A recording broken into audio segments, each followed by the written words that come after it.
believed to be the first leak of its kind in the world, a register. But tonight I start with some breaking news that will be front page of The Australian tomorrow and big news in the UK as well. Amid rising tensions in the Australia-China relationship, there has now been a major leak of official records from the Chinese Communist Party. It is believed to be the first leak of its kind in the world, a register with the details of nearly 2 million Communist Party members. It includes their name, party position, birth date, national ID number, ethnicity, and in some cases, even their phone number. What's amazing about this database is not just that it exposes people who are members of the Communist Party and who are now living and working all over the world, from Australia to the US to the UK, but it's amazing because it lifts the lid on how the party operates under President and Chairman Xi Jinping. But this leak shows that party branches are embedded in some of the world's biggest companies and even inside government agencies. That's right, Communist Party branches have been set up inside Western companies, allowing the infiltration of those companies by CCP members who, if called on, are answerable directly to the Communist Party, to the chairman, the president himself. Along with the personal identifying details of 1.95 million Communist Party members, mostly from Shanghai, there are also the details of 79,000 Communist Party branches, many of them inside companies. This leak, and it's going to be front page of The Australian tomorrow and a big story in the UK as well, is a significant security breach that is likely to embarrass the Chinese president. But it's also going to embarrass some global companies who appear to have no plan in place to protect their intellectual property from theft, from economic espionage. The data was extracted from a Shanghai server by Chinese dissidents, whistleblowers, in April 2016, and they've been using it for counterintelligence purposes since then.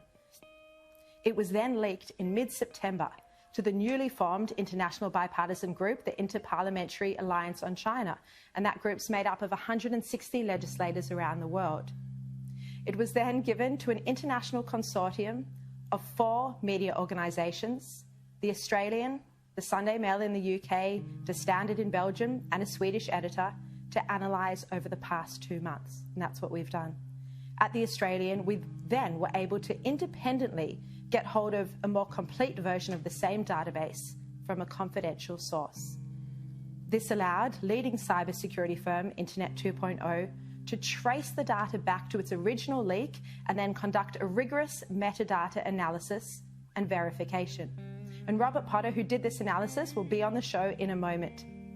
Now, a spokesperson for the Inter-Parliamentary Alliance on China said Luke de Pulford was the person who received the database from a non-governmental source but was not in a position to verify it, so he handed it to experts. He said journalists have since investigated and their findings are disturbing indeed. IPAC will push for governments and companies to respond, setting out how they intend to safeguard their values in the face of infiltration. And that's how they're describing this. Infiltration by Communist Party members by the party in major global companies. Charles Sturt University public ethics academic and specialist on China, Professor Clive Hamilton, said that the intellectual property of Australian companies or any global companies that has CCP employees embedded unbeknownst to them is at high risk of theft. He said that CCP members are obliged to purloin sensitive information if asked by China's intelligence agencies.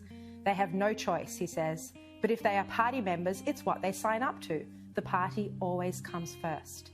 He also points out that Shanghai is the main hub in China for organising spying on Western nations. He says the Ministry of State Security often uses the Shanghai Academy of Social Sciences to recruit foreign academics. Now, as part of this investigation, 2 Western intelligence agency sources said they would be keenly interested in having access to the data, and we understand that ASIO already has access to this database, although that is not confirmed and ASIO declined to comment. Now, it's worth noting that there is no suggestion that these members have committed espionage, spying, no suggestion at all. The concern is over whether Australia or these companies knew of the CCP members within their employ, and if so, whether any steps have been taken to protect their data, their intellectual property, and their people. Now, this all comes as the US Director of National Intelligence, John Ratcliffe, said recently in an opinion piece published in the Wall Street Journal that China is national security threat number one. He said the intelligence is clear. Beijing intends to dominate the US and the rest of the planet economically, militarily, and technologically. I call its approach of economic espionage rob, replicate, and replace. China robs US companies of their intellectual property, replicates the technology, and then replaces the US firms in the global marketplace. China also steals sensitive US defense technology to fuel President Xi Jinping's aggressive plan to make China the world's foremost military power. US intelligence shows that China has even conducted human testing on members of the People Liberation Army in hope of developing soldiers with biologically enhanced capabilities. Just extraordinary. And it's against this backdrop, over such deep concern about the theft of intellectual property, about China's escalating aggression and economic coercion, that this leaked list of Communist Party members has made its way into the public domain. Now, to find out who is on the list, which companies have been exposed, and how the Australian government has been affected, you need to read the Australian newspaper. It'll be online later tonight or in the paper and online tomorrow. Subscribe if you're not already.